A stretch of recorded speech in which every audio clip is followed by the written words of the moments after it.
played an important role in this case. Forensic pathologist Dr. Michael Bond. He also performed a private autopsy on Michael Brown at the family's request and testified before the grand jury. Dr. Bond joins us. Good evening, sir. Good evening, Greta. Sir, in looking at the decedent's body and the autopsy that you conducted and recognition of the fact that you didn't do the first one, so you're looking at a different body than the first medical examiner did, were the wounds consistent with what this officer said in the grand jury or inconsistent with? Well, the medical examiner who did the autopsy testified. I'm beginning to read over some of the testimonies now. And in his testimony, he said that the gun was 6 to 9 inches away from the hand when he was shot in the hand. All right, that's inside the car. Couldn't have been on the gun. Okay, that's incident one in the car. Now they're both out of the car. Now they're both out of the car. The decedent is, I assume, walking away or going the direction away, and the police officer's in some pursuit. Right.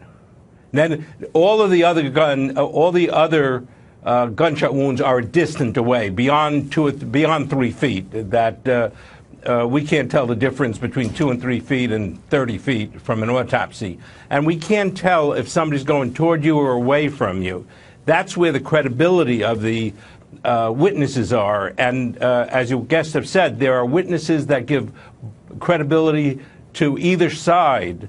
And the problem with the grand jury is there isn't an attorney there to cross-examine witnesses, so that each witness tells a story.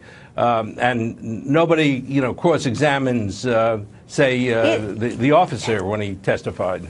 But there are some wounds that are obvious. I mean, for instance, if he were shot in the back, which he was not, that would be a strong indication in one direction or not. He was not shot in the back. That's right. But also the path of the bullet can sometimes be indicative. For instance, if it's an upward path, the shooter may have been on the ground or something. Is there anything about the paths or the directions of the bullets themselves that indicate anything to corroborate or to do just the opposite, take away from the officer's explanation?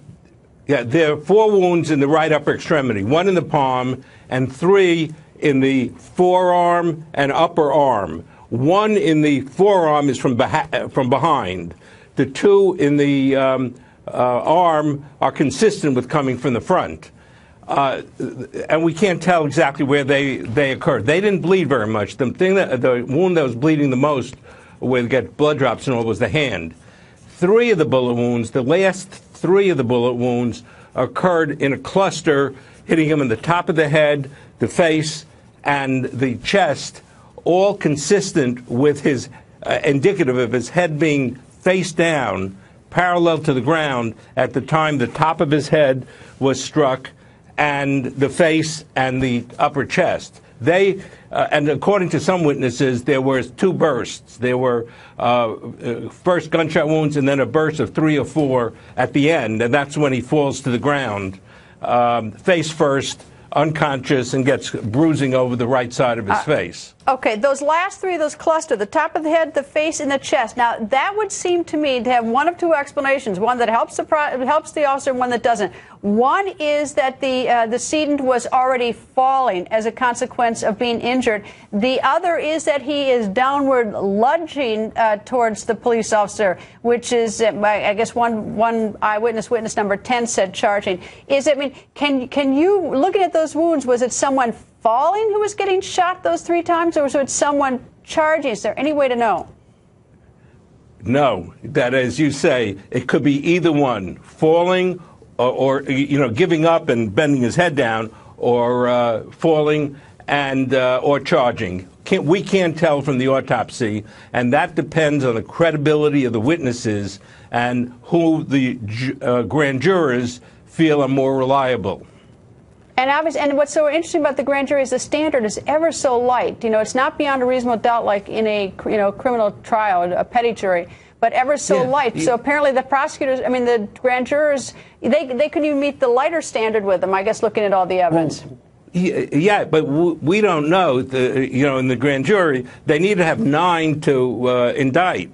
There could have been 8 to 4 for indictment. There could have been 6 to 6, or there can be all 12 for not indictment.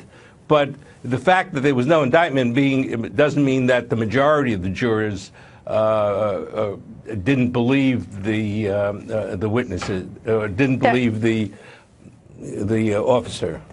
Dr. Barton, thank you, sir.